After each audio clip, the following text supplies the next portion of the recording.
Salut, dans cette vidéo vous pouvez apprendre la réciproque du théorème de Pythagore.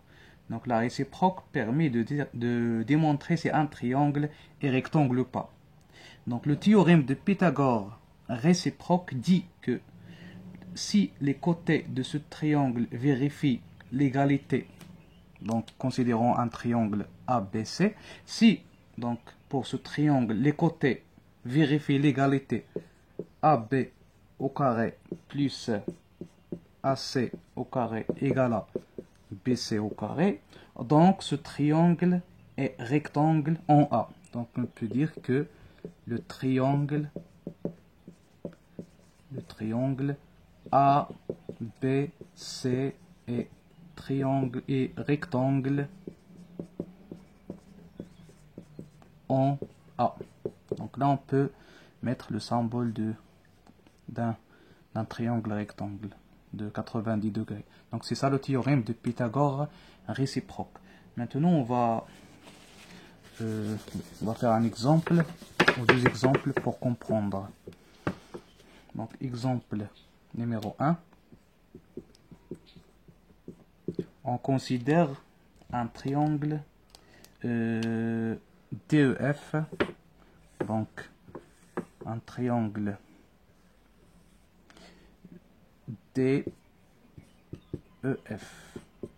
tel que DE égale à 3 cm, EF égale à 4 cm et DF égale à 5 cm.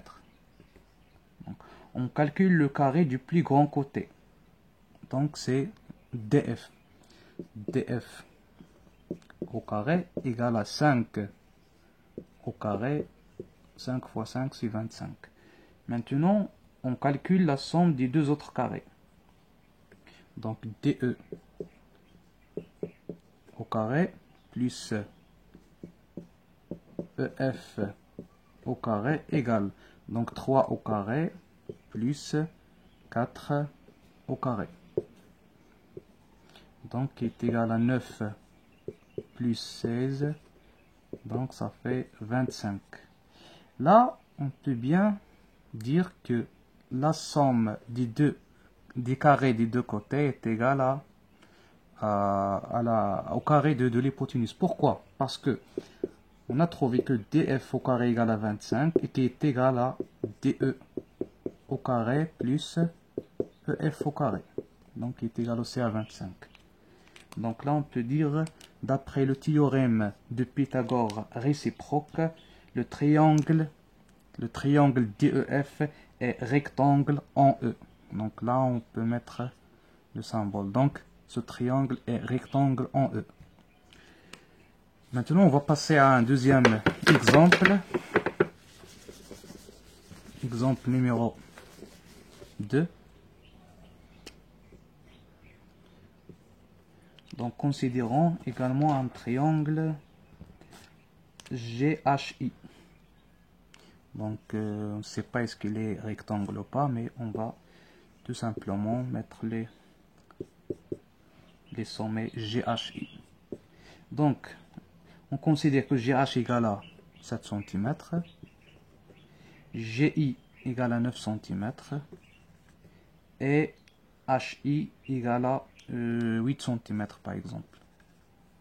Donc le carré de la longueur la plus grande c'est GI, donc GI au carré égale 9 au carré est égal à 81. Maintenant la somme des deux autres côtés, des carrés des deux autres côtés, GH au carré plus HI au carré égale 7 au carré plus 8 au carré. 7 au carré c'est 49 et 8 au carré c'est 64 et la somme égale à 113. Là comme vous voyez 81 est différente de 113. 113 donc d'après le théorème du Pythagore réciproque, ce triangle n'est pas rectangle. Donc en résumé, qu'est-ce qu'on va apprendre dans cette séance?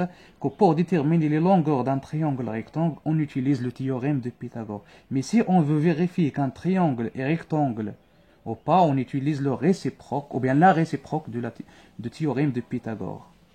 Donc, voilà, cette séance est terminée. Je vous remercie.